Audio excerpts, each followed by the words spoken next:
Glory to all the farmers, all those in agriculture, that this is the common expectation. They know that they've got to go through this season of working and watering and weeding and waiting and just hope that nothing goes wrong. But the Amos 9:13 blessing, come up here.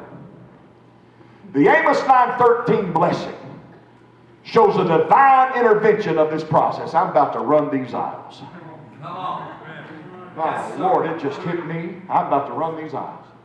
Amos 9:13 shows a divine intervention that interrupts this process and changes the outcome. The only reason I called you up here is because I need you to hold my microphone right there. Hold it right there. I need seed to stay there, harvest you stay there, but everybody in between, stop what you're doing and reach out and take my hand or touch my arms, please.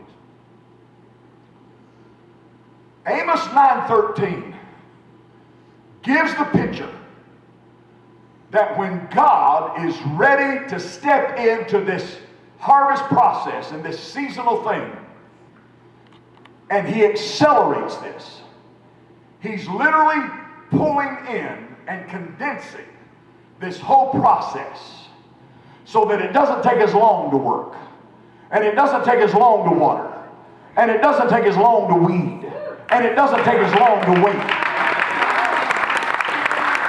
There's still work, but it doesn't take as long to work. My God, I feel revelation here. There's still watering, but it doesn't take as much watering. There's still weeding and waiting, but it doesn't take as long to go through all that. And by the very virtue of the process of Him condensing that whole scene, seed gets a little closer to harvest. My God. The very fact that He condensed it and pulled it in and compacted it brought seed closer to the harvest. Now everybody point up here. Just point at me. Everybody point at me. And say out loud, that's the least I could expect. That's the least I can expect. In the Amos 9:13 season, say it again, that's the least I could expect.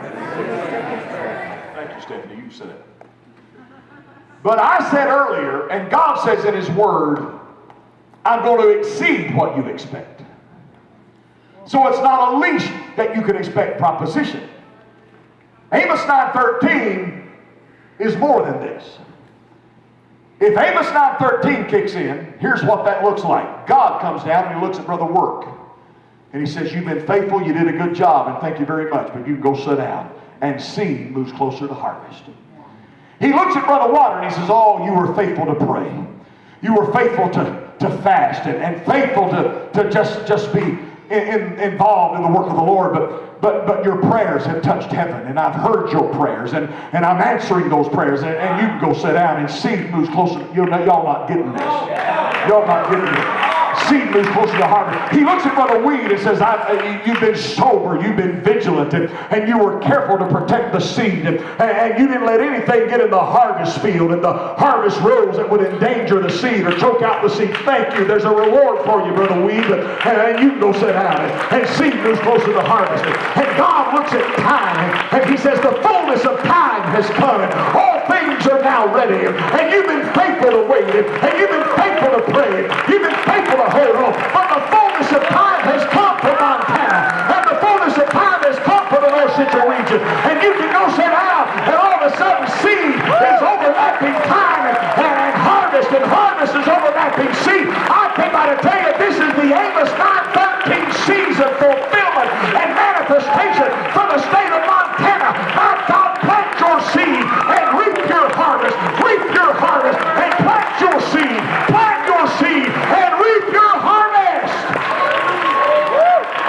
I've got a prophetic word for this state. God is reaching into your season, and He's extracting the struggle so that as soon as you plant and as soon as you sow, it's time to reap the harvest in your home and your church and your family. Somebody praise Him in this house. That verse of Scripture, when truly and fully translated, it literally means that the sower overlaps with the reaper, and the reaper overlaps with the sower. It gives the picture of the toe of the sower on the heel of the reaper.